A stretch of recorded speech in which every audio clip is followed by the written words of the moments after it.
Mga kabunyog, mga kababayan, magandang araw po sa inyong lahat. Welcome po sa isang namang episode ng ating Ang Take Ko, Tak ni Attorney Ricky Tumutorgo. Ito pong attack, ang take ko ay bagong segment ko po ito dito po sa Attorney Ricky Tumutorgo YouTube channel at sa Attorney Ricky Tumutorgo Meta or Facebook page. Dito po mayroon kasing mga nire-request sa akin na mga balita, issues, mga kaganapan sa ating bayan. Ang message sa akin ng ating mga kababayan, Attorney, anong take mo dito sa isyung ito? Kaya gumawa na lang ako ng segment, yung pangalan, Attack, ang take ko ni Attorney Ricky Tumutorco. Ayan, mayroong tatlong issues na gustong palinawan, bigyang linaw sa akin. Gusto nilang mabigyan ko daw ng linaw. Nila ang take ko. Tak. Una, itong tungkol sa pag-raid sa mga condo units ni Saldico. May ni-raid na naman na condo units ni Saldico. Anong take ko dyan? At isa pa, ah, pati si Cheese, nilaglag na rin ni Saldico. O anong take ko dyan? Yan, malaman niyo po yan mamaya. At hindi pwede pa raw matanggal si Barsaga, hindi lang suspension ng 60 days. O anong take ko dyan? So yan mga kabunyog, ang mga topics natin dito sa Ang Take Ko, Tak ni Attorney Ricky Tumutorgo. O dito sa raid sa mga condo units ni Saldico. Iba pa po ito doon sa mga nauna ng ni-raid na condo units ni Saldico. Ang dami talaga nitong condo units. Aside pa doon sa raid sa kanya mismong, doon sa bahay niya mismo sa Pasig. Yung nababalot ng puting trapal. Iba pa yon. At yung isang hotel na di umano'y pag-aari din ng Sunwest ni Saldico, yung Maidas Hotel, ni-raid din nung isang araw. Kaya ano ito? Halos ang mga ari-arian ni Saldico ay nire-raid na. Pero yung raid na yan ngayon, sa mga condo units niya, sa Taguig ito, mayroon naman yang warrants. Mayroong search warrants. Ibig sabihin, pwede silang mag-search sa loob. Hindi naman ang purpose noon para arestuhin si Saldico. Alam naman nila na si Saldico ay wala sa bansa. Hindi yun pagsiserve ng warrant of arrest. Search warrant yun eh. Search warrant. Ibig sabihin, humingi ng warrant ang mga autoridad, NBI, humingi ng search warrant ang NBI para pasukin ang nasabing mga condo units ni Saldico. Bakit nila pinasok? Mayroon daw mga dokumento doon, mayroon umanong mga dokumento doon na magagamit na mga patunay para sa mga rigged na mga biddings. O yan yung may nakapagtimbre yata sa kanila na mayroong mga dokumento doon at yung mga dokumento na yon na nandun pa sa mga condo units na yon ay maaaring magamit bilang mga ebidensya laban sa kay Saldico sa mga rigged o mga dinukturan ng mga biddings, yung mga muro-muro na lang, kunwa-kunwari na lang biddings, pero ang totoo, alam na kung sinong mananalo. Yung Sunwest ni Saldico o kaya yung High Tone Construction ng kapatid niya na si Christopher Co. O yan, ni-raid yung nung isang araw, maalala natin, ni-raid din yung hotel doon sa Pasay City. Doon naman, talaga yon, pag-serve yon ng arrest warrant. Kasi may arrest warrants na doon sa tatlong directors ng Sunwest. Yung tatlong directors ng Sunwest ay mayroon ng warrants of arrest. Isi-serve sa kanila yung warrants of arrest doon sa Maidas Hotel sa Pasay City na di umano'y pag-aari rin ng Sunwest.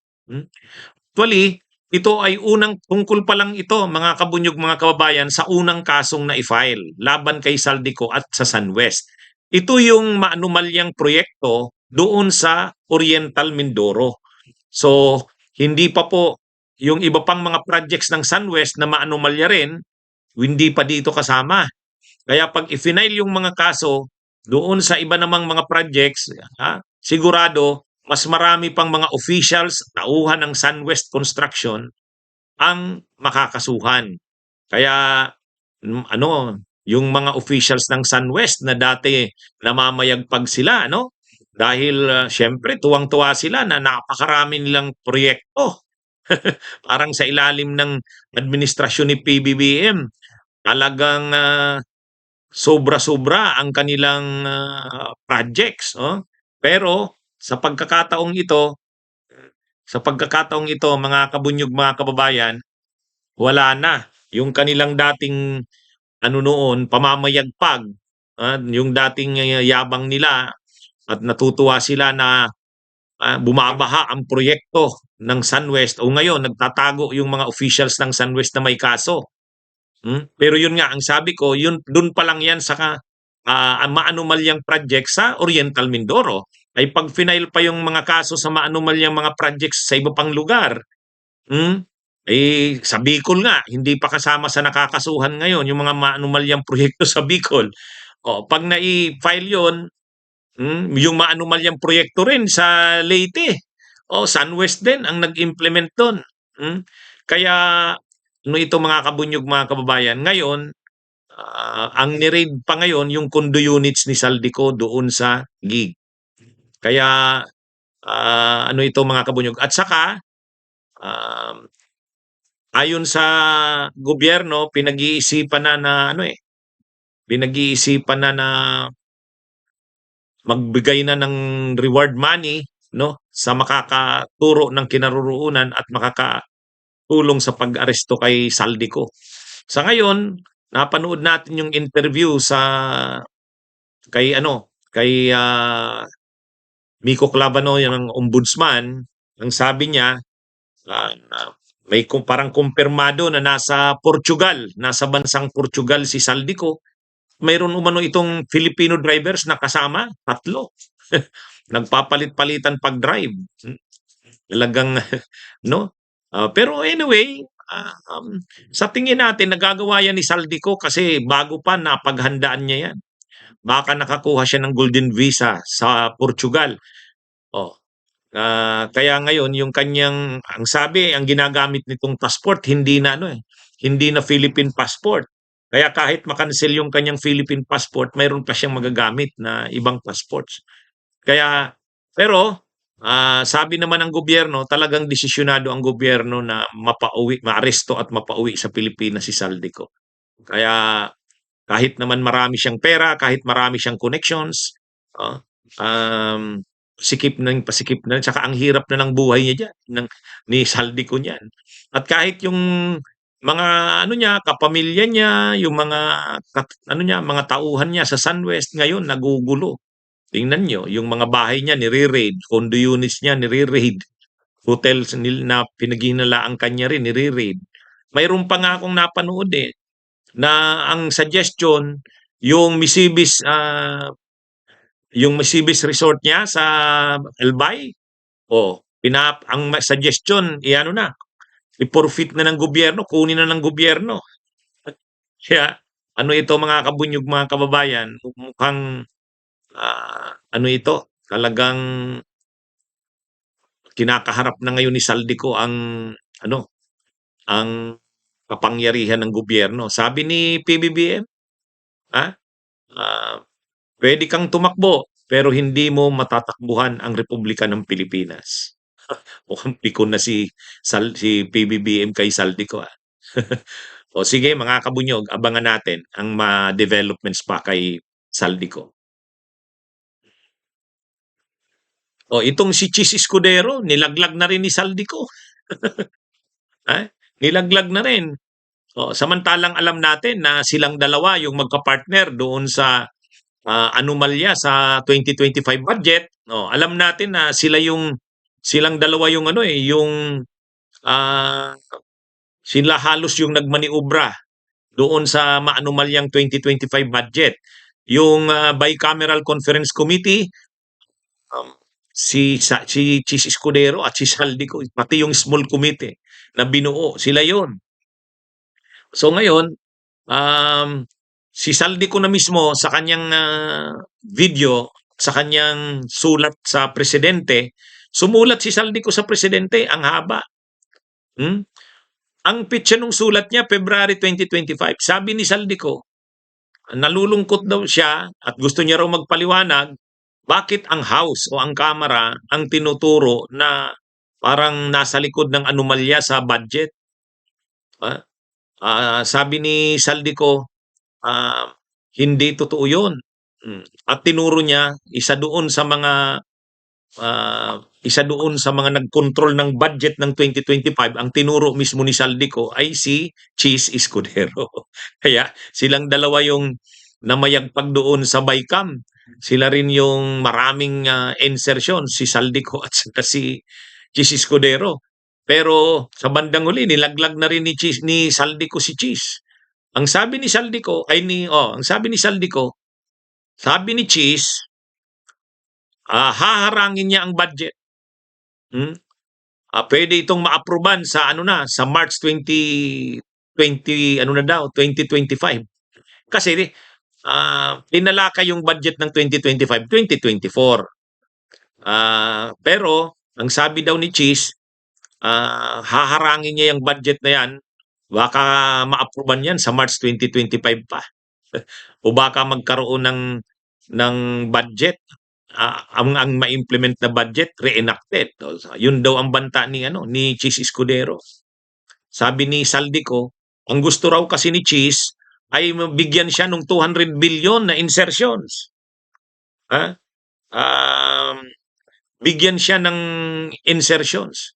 Kaya na 200 billion, ipaubaya sa Senado yon. Kaya kumbaga matindi ang banta ni ah matindi yung banta ni Chis Escudero. Sabi ni Chis Escudero, kapag hindi pinagbigyan o ibinigay, ayan Go accuses Escudero of holding 2025 budget hostage for 200 billion pesos insertion. Yan po yung sabi ni Saldico doon sa kanyang video at sa ah, sulat niya kay PBBM sa presidente noong February 2025. Ang ginawa daw doon, um, yung 150 billion pinagbigyan. Hindi daw binigay yung 200 billion. Sa halip, ang naibigay kay Cheese Escudero, 150 billion. Pero na insertions. Pero yung 150 billion na yon, 145 billion lang talaga ang binigay sa kanya. Yung 5 billion, yon, ayuda, akap. Kaya tindi, Kumbaga, inihingi ni Cheese 200 billion na insertions. Ang ibinigay daw ay 150 billion. At ang breakdown ng 150 billion ay 150 billion yung insertions, 5 billion yung akap. Parang ayuda. Kumbaga, ang ibig sabihin, bahala na si Cheese sa halagang 5 billion na akap, yung ayuda o tupad, kung saan yun ibibigay. Kung kani-kaninong senador yun at saan-saan yun. At yung 150 billion, yun, pwede yun. Ngayon, kulang ng 50 billion. Yung kulang na 50 billion, kukunin doon sa unprogram funds. O yun, kaya matindi, Ganun pala sila talaga. Ganun sila mag-usap tungkol sa budget, mga kabunyog, mga kababayan. Para lang mapagbigyan si Chis Escudero na wag nitong harangin ang budget ng 2025, ayon kay Saldico, binigyan si Cheese ng 150 billion. 145 billion talagang insertions nila yon. 5 billion nun, ayuda na pwede nilang desisyonan, 5 billion. Tapos yung 50 billion na natitira para mabuo yung 200 billion saan program allocations. Wow. Ang tindi. Ha? Ang tindi ng mga ito, mga kabunyok. Talagang binaboy nila ang budget natin. Hmm? Pero tahimik lang diyan si Chis Escudero, no comment, hindi siya nagsasalita. Oh. Kaya pag titingnan mo parang si Chis Escudero, ang bait-bait, pa-cute lang, pero ganun pala siya Ganun pala siya kagahaman. Anyway, dapat sana talaga dito kay Saldico, umuwi na sa Pilipinas. Oh. Ang ganda na sabihin niya yan, under oath. Oh. Para masukol si Chis Escudero. Sa ngayon hindi pinapansin ni Chis kasi nag-aakusa si Saldico, wala naman. Bahala na ano, hindi ko na 'yan sasagutin, wala naman si Saldico. Pero 'pag umuwi si Saldico, talagang sasabihin niya 'yan under oath, obligado 'yan sagutin ni Chis Escudero. Gano'n din sila Martin Romualdez, gano'n din sila PBBM, gano'n din ang ano, lahat ng pinapangalanan ni Saldico. Kaya lang sa ngayon wala. So wala rin. Kaya pero sa totoo lang nag-aano 'yan, umaayon 'yan umaayon 'yan doon sa mga nauna ng balita na si Chis nga ay may insertions talaga, pareho nung sinabi ni Saldico. At nung mga panahon na 'yan, ganitong, bahagi ng taon noong 2024, nakuna ng CCTV si Chis Escudero balik-balik sa ano, sa kamara, sa batasan at pinupuntahan si Saldico, nag-uusap sila, yun. Kaya, oh, hindi rin maide-deny ni Chis yun kasi may CCTV yun nung mga panahon na yun. Hmm. Eh, di ngayon, nagja-jive 'yan o umaayon 'yan sa sinasabi ni Saldico na talagang ngang may insertion si Cheese, 200 billion. Kaya lang ang ibinigay lang 150 billion. Sa 150 billion, 145 yung tapos yung 5 ayuda. Yung natitira pang 50 billion hindi na sa insertions yun, sa ano na, unprogrammed funds na kukunin. Yun yung ano. Kaya ano ito, mga kabunyog, mga kababayan, talagang matindi pala itong si Chis Escudero. Paano-ano lang ano, pataga-Tagalog lang, malalim na Tagalog, parang tumutula, tapos cute lang pero ah, gahaman din pala sa insertions. Oh. O ito, mga kabunyog, huling topic natin. Itong binigay na ano, na suspension kay Kiko Barsaga na 60 days o 2 months, pwede pa pala itong ano, hindi daw sarado ang kamera na tanggalin mismo, i-expel si Barsaga. Ito ay ayon sa chairman ng House Ethics Committee na si Abalos. Ayon kay Congressman Abalos, kaya nila ginawang 2 months lang yung suspension, hindi expulsion, para ano consideration kay Barsaga na ano siya, magbago siya. At saka yung mga controversial niyang post sa social media ay ano niya, i-delete niya. Kasi doon siya na ano yung mga post niya na naging disorderly behavior. Yung mga post niya kontra sa kamera, kontra sa liderato ng kamera, na disorderly behavior na. So pinapa-take down sa kanya yung mga post na yon. So sabi ni Congressman Abalos, pag hindi niya tinake down yung mga posts na yon, at patuloy pa rin siya sa mga ginagawa niya, hmm, walang makitang pagbabago sa kanya, sabi ni Congressman Abalos, ano, bukas ang kamera, bukas na anuhan siya, i-expel. Kaya kumbaga itong itong suspension ng 2 months, sa ngayon yun. Pero hindi daw yan. Kasi mayroon na nga daw mga gustong i-expel si Barsaga. Kaya lang pinagbigyan pa, parang ano sa kanya, konsiderasyon. Hindi, sige, wag expulsion. Suspension lang 2 months. Pero, ah, ang inaasahan sa 2 months na suspension niya, habang siniserve niya ang suspension, ay makikita yung pagbabago sa kanya. Makikita yan na sinusunod niya ang desisyon ng Kamara, ano niya, ti-take down niya yung mga post niya na kontra sa Kamara. At saka hindi na siya gagawa ng panibago na naman na disorderly behavior or actions. Pero kapag hindi daw yun sinunod ni Kiko Barsaga, itutulak ng mga ng mga kasamahan nila sa Kamara na expel na ito ng tuluyan. Kaya sabi ni Congressman Abalos, yung expulsion, hindi pa yan sarado. Posible pa rin ang expulsion kapag hindi tinake down yung kanyang mga controversial na posts na naging dahilan ng kanyang disorderly behavior. Kapag patuloy pa siyang gagawa ng mga ganong behavior na naman, at saka uh, gagawa pa siya ng mga unethical na na mga pananalita at mga gawi. Kaya ano ito, ayan, kasi sa totoo lang, mayroon ngang nagsasabi naman talaga, ay bakit suspension lang? Dapat expulsion sa mga ginagawa ni Barsaga, dapat expulsion 'yan. Kaya lang yun nga, kinonsidera naman. Kumbaga naging compassionate naman, naawa naman ang Kamara. Kaya lang may warning. Natatawa tayo dun sa post ni ano, ni Lorraine Badoy. Sabi ni Lorraine Badoy, DDS si Lorraine Badoy, "Bravo, Congressman Kiko Barsaga. Nasa right side ka ng history. Ang buong the whole Filipino nation, nasa likod daw ni Barsaga." Anong klase ba mag-isip itong mga DDS na 'to? Nasa right side daw ng history si Barsaga at ang buong sambayan ng Pilipino daw ay nasa likod niya, ha? Gusto rin natin ng mga kongresista, lalo pa't mga bata pang kongresista, na maging idealistic. Gusto natin yung mga kongresista lalo't mga bata pa, kaedad nito ni Barsaga, na hindi sila maging korap, oo. Kasi korap na nga ang, mga karamihan ng mga kongresista, sana sila maging idealistic, ah. Huwag silang palamon sa sistema, oo, maganda yun. Mga katulad nila dating, Kabataan Party List Congressman Raul Manuel, yun.